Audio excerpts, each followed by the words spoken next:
Good evening students, आप सभी का स्वागत है आपके अपने यूट्यूब चैनल एएस एजुकेशन पर। जैसा कि आप लोगों को पता है, आपकी क्लासेस बोर्ड के एग्जाम को देखते हुए स्टार्ट कर दी गई हैं और उसी कड़ी में आज हम क्लास 12th के समाकलन का कल हमने 7A यानी एक चैप्टर आपको बताया था। आशा है कि आपको बहुत अच्छे से समझ में आया होगा और आसान लगा होगा। आज हम उसी कड़ी को आगे बढ़ाते हुए दूसरे चैप्टर यानी 7B की सभी क्वेश्चनों को सॉल्व करेंगे। जो इंपॉर्टेंट क्वेश्चन है या एनसीईआरटी बेस्ड क्वेश्चन है या जो एग्जाम में आए हुए क्वेश्चन हैं उन सभी को हम सॉल्व करेंगे। आशा है कि उसके आधार पर आप सभी लोग घर पर और जितने भी न्यूमेरिकल हैं और जितने भी सवाल हैं उन सभी न्यूमेरिकल को आप हल कर रहे होंगे और आपको आसानी से आ रहा होगा। तो देर न करते हुए आइए स्टार्ट करते हैं आज की क्लास चैप्टर यानी प्रश्नावली 7B। चलिए, तो आज हम लेते हैं एक क्वेश्चन। एक अच्छे क्वेश्चन से शुरुआत करते हैं। उसके पहले हम कुछ फार्मूले को बता देते हैं। कुछ फार्मूलों को बताते हैं, जैसे कि समाकलन का प्रश्नावली 7B क्या है? 7B। तो 7B का पढ़ना है तो हम पहले कुछ सूत्र लिखते हैं। जैसे इंटीग्रेशन ऑफ, हमने लिख दिया integration of f1x plus f2x, यानी ये सभी हैं और इनका dx है। यानी एक साथ कई पद हैं और उनका समाकलन निकालना है तो इसका होता है अलग अलग हम कर देते हैं f1x dx plus integration of f2x dx, यानी इन सभी का अलग अलग हम समाकलन कर देते हैं। दूसरा क्वेश्चन है, दूसरा क्या है कि a f(x) dx हो, यानी a कोई कांस्टेंट हो तो हम क्या करते हैं, कांस्टेंट को बाहर कर लेते हैं, बाकी f(x) का अवकलन करते हैं। क्या करते हैं? अवकलन करते हैं। ठीक है, तो इन दो सूत्रों के आधार पर और पिछले कुछ सूत्रों के आधार पर हम 7B के क्वेश्चन को सॉल्व करेंगे। उससे पहले हम एक दो एग्जाम्पल आपको बताते हैं जिससे आपको आसानी होगी समझने में। तो आइए हम देखते हैं एक एग्जाम्पल दिया है। क्वेश्चन x⁴ क्वेश्चन दिया है integration of x⁴ upon x² plus 1 dx, यानी इसको सॉल्व करना है। क्या करना है? इसको सॉल्व करना है। यह आपका 2007-2012 के बोर्ड के एग्जाम में आपका ये क्वेश्चन आया हुआ है। ठीक है, तो क्वेश्चन क्या है? x⁴ upon x² plus 1। अब हम इसको आसान करने के लिए अगर हम देखें तो अलग तो कर नहीं सकते, लेकिन हम इसको बना सकते हैं। यानी क्या कर सकते हैं हम, यहां पर अगर हम देखें x⁴ के पास एक घटा दें, यानी x⁴ में से क्या करें, एक माइनस कर दे और एक जोड़ दे, बटे x² प्लस 1 dx। अगर हम एक जोड़ या कि एक माइनस करेंगे और एक जोड़ देंगे, यानी एक माइनस और एक प्लस कर देंगे तो कोई अंतर होगा नहीं, लेकिन हमें एक फार्मूला मिल जाएगा जिसके आधार पर हम सवाल को हल कर सकते हैं। अब देखें तो ये एक फार्मूला बन गया हमारा, यानी integration of x⁴ minus 1 upon x² plus 1 एक हो गया, अब प्लस 1 अपॉन x² प्लस 1 इन सब का dx, यानी दो पार्ट इसका हमने कर दिया। अब दो पार्ट कर दिया तो ये हो जाएगा हमारा x⁴ minus 1 upon x² plus 1 dx हो जाएगा, और ये वाला अलग हो जाएगा, यानी integration of 1 upon x² plus 1 dx। इसको अगर हम ध्यान से देखें तो ये फार्मूला हमारा है। कल हमने बताया था एक फार्मूला tan इनवर्स x का, किसका बताया था, tan इनवर्स x। तो 1/x² + 1 किसका समाकलन होता है, यानी इसका समाकलन क्या होता है, tan इनवर्स x। लेकिन यहां पर हमें निकालना है, यानी इसका मान हमें निकालना है, तो इसका मान हम कैसे निकालेंगे उसको देखते हैं। तो यहां पर देखिए x⁴ - 1 है। अब हम इसको क्या कर सकते हैं भैया,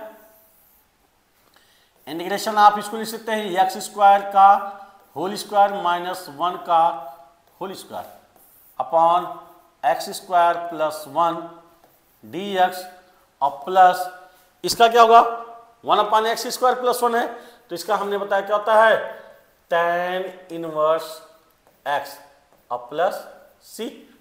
ठीक है, तो यहां क्या हो जाएगा, इसको देखेंगे तो हो जाएगा x² - 1 यानी a² - b² का फार्मूला। तो x² - 1 एक फार्मूला हो गया, दूसरा हो गया x² + 1 upon x² + 1 plus tan inverse x plus c। तो ये देखिए x² + 1 x² + 1 हमारा क्या हो जाएगा, कट जाएगा। तो बचा क्या हमारा, x² - 1 dx और plus tan inverse x plus c। अब देखिए फिर ये दो पद हो गए, अब इसको अलग अलग कर देते हैं। तो integration of x² dx -1 dx plus tan inverse x plus c। अब x² का समाकलन करेंगे तो हमने बताया था फार्मूला कि x⁴n का क्या होता है, x⁴n + 1 अपॉन n + 1 माइनस यहाँ 1 है तो 1 का क्या हो जाएगा, x हो जाएगा plus tan inverse x plus c। तो इसका करेंगे तो हो जाएगा हमारा x³ upon 3 minus x plus tan inverse x plus c। ये हमारा क्या हो जाएगा, आंसर हो जाएगा। क्या हो जाएगा भैया, आंसर हो जाएगा। आशा है कि आपको ये क्वेश्चन समझ में आ गया होगा। हमने क्या किया, बस 1 को प्लस कर दिया और 1 को माइनस कर दिया, तो हमारा फार्मूला बन गया और उस फार्मूले के आधार पर हमने सॉल्व कर दिया। ठीक है, आशा है कि आपको ये समझ में आ गया होगा। चलिए अब देखते हैं, एक और एग्जाम्पल की बात करते हैं, यानी आपके अब चैप्टर के सवाल चलते हैं, यानी 7B के सवाल के ऊपर चलते हैं, क्वेश्चन के ऊपर चलते हैं। ठीक है, जैसे क्वेश्चन दिया हमारा, एक क्वेश्चन दिया है, question number 3, question number 3 integration of e के power x plus 2 sin x minus 3 cos x का dx। क्या दिया क्वेश्चन, e के power x plus 2 sin x minus 3 cos x का dx, यानी इसका समाकलन करना है। तो इसके लिए क्या करेंगे, 3 पद हो गए, तब तीनों को क्या करेंगे, अलग अलग कर देंगे। तो हो जाएगा e के power x dx plus 2 common है, कांस्टेंट है तो 2 कॉमन ले लिया, 2 sin x dx माइनस यहाँ 3 कांस्टेंट है, कॉमन ले लिया, तो हो जाएगा cos x dx। अब देखते हैं भैया e के पावर x का क्या होता है, e के पावर x ही होता है प्लस 2। अब sin x का अगर हम फार्मूला निकालें तो sin x का फार्मूला हमने बताया था कल, कितना होता है, कोई sin x का फार्मूला क्या होता है, कल मैंने आपको बताया था। तो sin x इक्वल टू होता है माइनस cos x। तो यहां क्या हो जाएगा, माइनस cos x माइनस 3 और cos x का क्या होता है, sin x प्लस c। तो रख देंगे हम e के पावर x प्लस का माइनस में minus 2 cos x minus 3 sin x plus c। ये हमारा क्या हो जाएगा, आंसर हो जाएगा। ठीक है, आशा है कि आपको आसान लग रहा होगा और आप आसानी से कर सकते हैं। ठीक है, चलिए एक और क्वेश्चन देखते हैं हम, क्वेश्चन नंबर 7। क्वेश्चन नंबर 7 की बात करते हैं। क्या दिया हमारा, integration of 3x square, sorry 3x cube, क्या दिया है, integration of 3x cube plus 2x square plus 3x plus 1 upon x, 3x square plus 1, 3x square plus 1, यानी ये इसको सॉल्व करना है। तो इसको सॉल्व करने के लिए हम क्या करेंगे, अगर ध्यान से देखें हम 3x cube plus 2x square plus 3x plus 1 है, प्लस 1 है, हम इसको दो पार्ट में बदलते हैं। एक लिख सकते हैं 3x cube plus 3x upon 3x square plus 1, दूसरा पार्ट हम लिख सकते हैं plus integration of 2x square plus 1 upon 3x square plus 1। तो यहां देखिए दोनों में क्या है, 3 कॉमन ले सकते हैं, 3 क्या ले सकते हैं कॉमन, तो 3 हमने कॉमन ले लिया, क्या हो जाएगा, और यहां बाहर से भी 3 कॉमन लेंगे या अंदर ही रहने देते हैं। यहां पर हम क्या करते हैं, इंटीग्रेशन ऑफ 3 कॉमन ले लिया तो हमारा बच्चा है 3x कॉमन लेते हैं, क्या लेते हैं कॉमन, 3x कॉमन लेंगे तो यहां क्या बचेगा भैया, x स्क्वायर प्लस यहां क्या बच जाएगा 1 upon 3x square plus 1 plus, अब यहां देखिए 2x स्क्वायर प्लस 1 है तो हम एक प्लस कर दे और एक माइनस कर दे तो क्या हो जाएगा, 2x स्क्वायर प्लस 1 कर दिया माइनस 1 कर दिया, यानी एक हमने प्लस कर दिया और एक क्या कर दिया, माइनस कर दिया अपॉन 3x स्क्वायर प्लस 1। अब यहां देखिए तो 3 से 3 कैंसिल, x स्क्वायर प्लस 1 से x स्क्वायर प्लस 1 कैंसिल, बचा क्या हमारा x dx, क्या बचा x dx,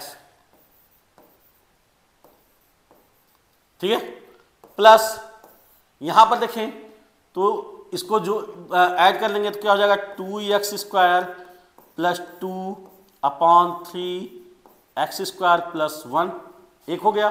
अभी वाला अलग कर देंगे, dx minus 1 upon 3x square plus 1 dx, ठीक है। अब x का समाकलन करेंगे तो क्या आ जाएगा हमारा, x स्क्वायर अपॉन 2 प्लस यहां देखें 2 कांस्टेंट ले लिया तो क्या हो जाएगा, x square plus 1 upon 3x square plus 1 dx minus 1 upon 3 common ले लिया, बचा क्या, integration of 1 upon x square plus 1 dx, ठीक है। यहां देखिए x square plus 1 x square plus 1 cancel हो गया, बचा क्या हमारा, x स्क्वायर प्लस 2 प्लस यहां देखिए 2/3 कितना कॉमन लेंगे, 2/3 इंटीग्रेशन ऑफ 1 dx, यहां क्या है माइनस 1/3। अब देखिए ये फार्मूला फिर आ गया 1 अपॉन x स्क्वायर प्लस 1, यानी किसका फार्मूला आ गया, tan inverse x plus c, तो क्या हो जाएगा हमारा x square by 2 plus 2/3, 1 dx का क्या हो गया, x minus 1/3 tan inverse x plus c, ये हो जाएगा हमारा, ठीक है। आशा है कि आपको अच्छे से समझ में आया होगा, ठीक है। चलिए अब इसमें कुछ और क्वेश्चन देखते हैं जो आपको समझने के लिए होंगे। एक और क्वेश्चन देखते हैं, दिया है क्वेश्चन हमारा अंडर रूट, क्वेश्चन नंबर 18, दिया integration of under root 1 minus cos 2x dx, क्या दिया भैया, under root 1 plus cos 2x, क्या दिया, under root 1 plus cos 2x dx।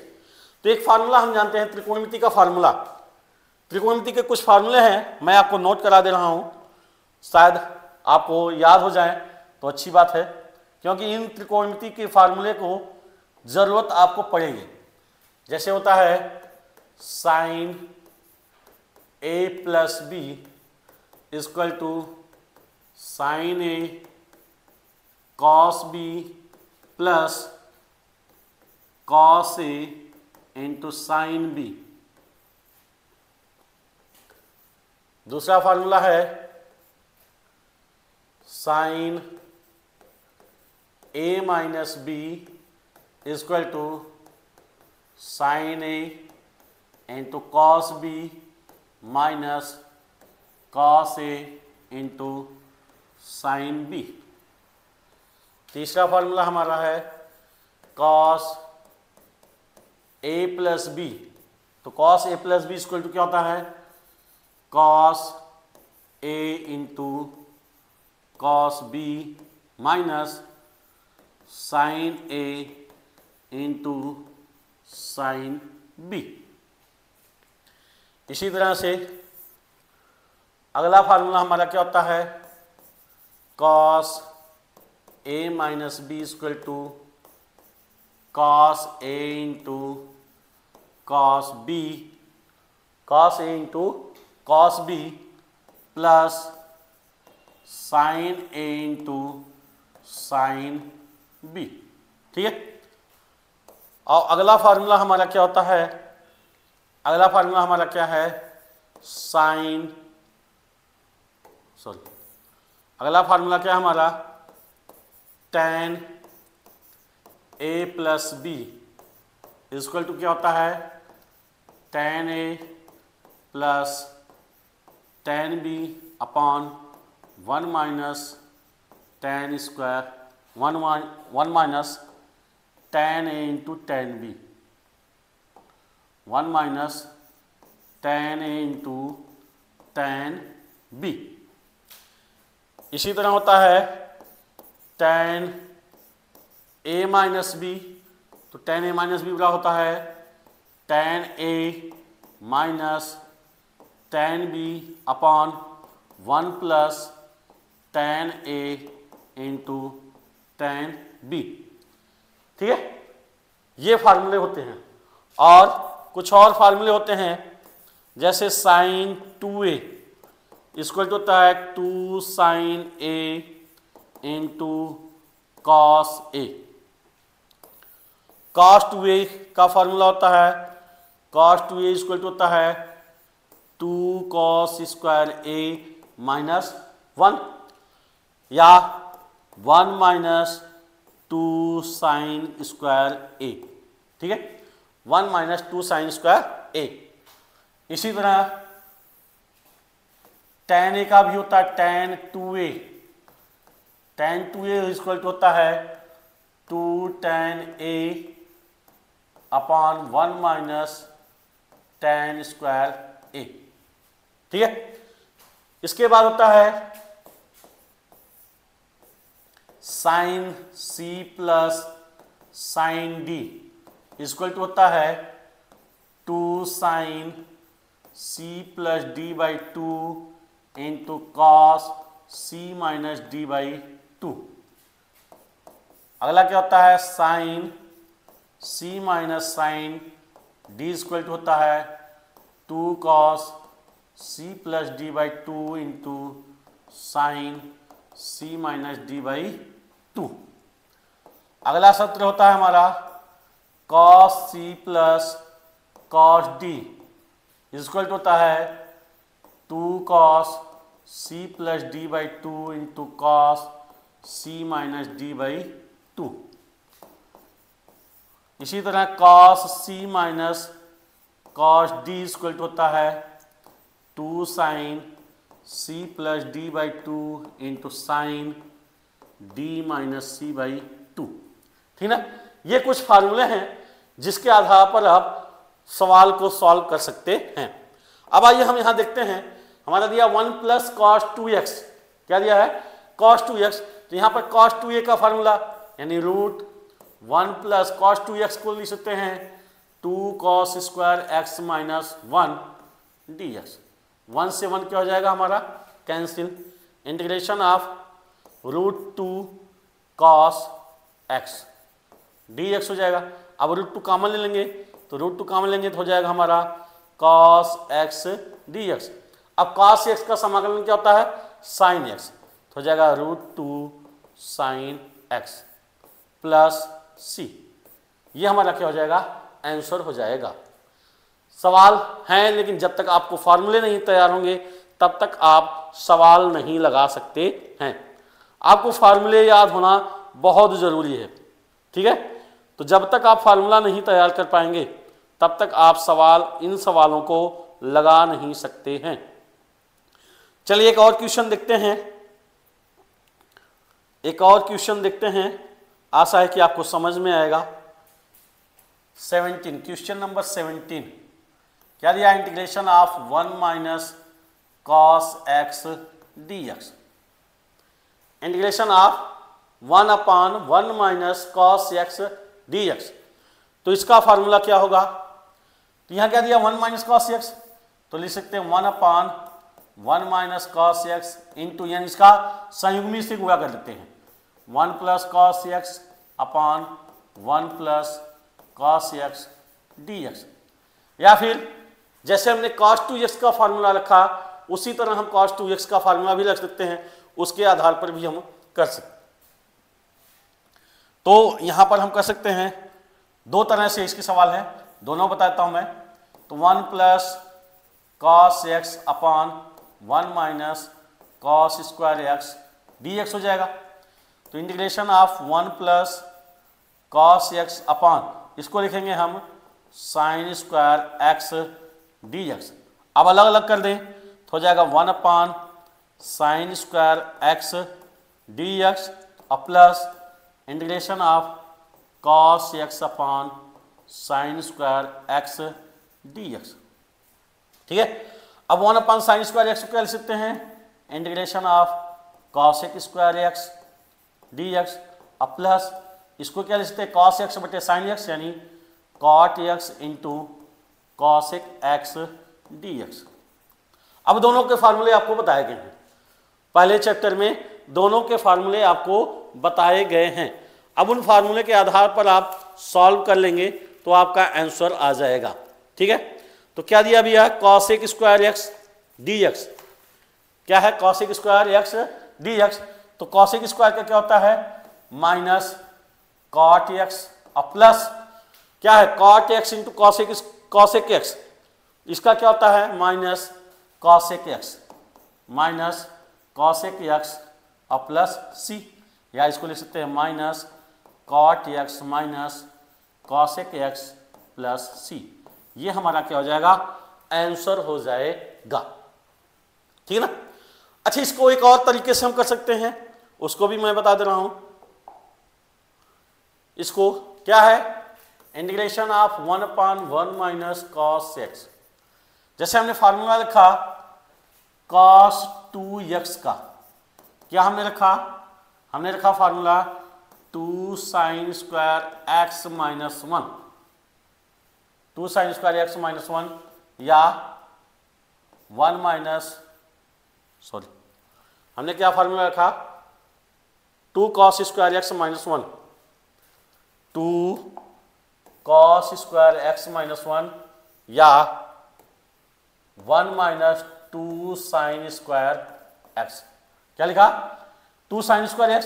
तो उसी तरह हम cos x बराबर क्या लिख सकते हैं 1 minus 2 sin square x by 2। क्या लिख सकते हैं 1 minus 2 sin square x by 2। तो यहां रख देते हैं मान x के स्थान पर यानी cos x के स्थान पर, तो 1/1 माइनस क्या formula 1 minus 2 sin square x by 2 dx। हल कर देंगे तो 1/1 minus 1 plus 2 sin square x by 2 dx। तो 1 से 1 क्या हो जाएगा, कैंसिल, यानी integration of 1/2 sin square x by 2 dx। अब यहाँ 1/2 कॉमन लेंगे तो इंटीग्रेशन ऑफ हो जाएगा साइन स्क्वायर यानी कॉस, क्या हो जाएगा 1/sin स्क्वायर है तो इसको लिख देंगे हम कॉसेक। क्या लिख देंगे भैया, कॉसेक स्क्वायर x/2 dx। अब यहां पर क्या है x/2 यानी x तो दिया नहीं है, क्या दिया है x/2, तो हम मान लेते हैं, माना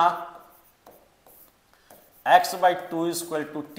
अब दोनों का अवकलन करने पर यानी दोनों पक्षों का क्या करते हैं, अवकलन करने पर, अवकलन करने पर क्या हो जाएगा d/dx x/2 = dt/dx। तो x/2 का करेंगे तो 1/2 कॉमन हो जाएगा और x का करेंगे तो 1 हो जाएगा, यानी 1/2 = dt/dx, या इसको लिख सकते हैं dx = 2dt। तो जहां dx है वहां पर हम क्या लिख देंगे 2dt। तो हल कर दें तो 1/2 कॉसेक 1/2 कॉसेक स्क्वायर t, और जहां dx है वहां क्या लिखेंगे इंटू 2dt। अब क्या हो जाएगा भैया 1/2 इंटू 2 कॉमन ले लेंगे, 2 इंटीग्रेशन ऑफ हो जाएगा कॉसेक स्क्वायर t dt। अब cosec square t, cosec square का क्या होता है कॉट, क्या होता है कॉट, तो 2 से 2 कैंसिल, यानी इसका मान हो जाएगा minus cot t plus c। और t किसको माने हम, t किसको माने हैं x/t को, तो यहां हो जाएगा minus cot x/2 plus c। ठीक है, आशा है कि आपको ये क्वेश्चन समझ में आया होगा। ठीक है, तो इसके आधार पर आप अपने प्रश्नावली 7B के क्वेश्चन को सॉल्व कीजिएगा। जो क्वेश्चन आपको ना आए उनको क्वेश्चन को मैं आप कमेंट में लिखकर भेज दीजिएगा, मैं उनको बताने की कोशिश करूंगा। ठीक है, तो आज के लिए बस इतना ही, धन्यवाद। कल मैं इसके 2-3 क्वेश्चन और होंगे, जो भी क्वेश्चन होंगे उनको मैं सॉल्व आपको करा दूंगा। ठीक है, तो अगर आपको अच्छा लगा हो तो प्लीज लाइक और शेयर जरूर कीजिएगा। आज के लिए बस इतना ही, धन्यवाद।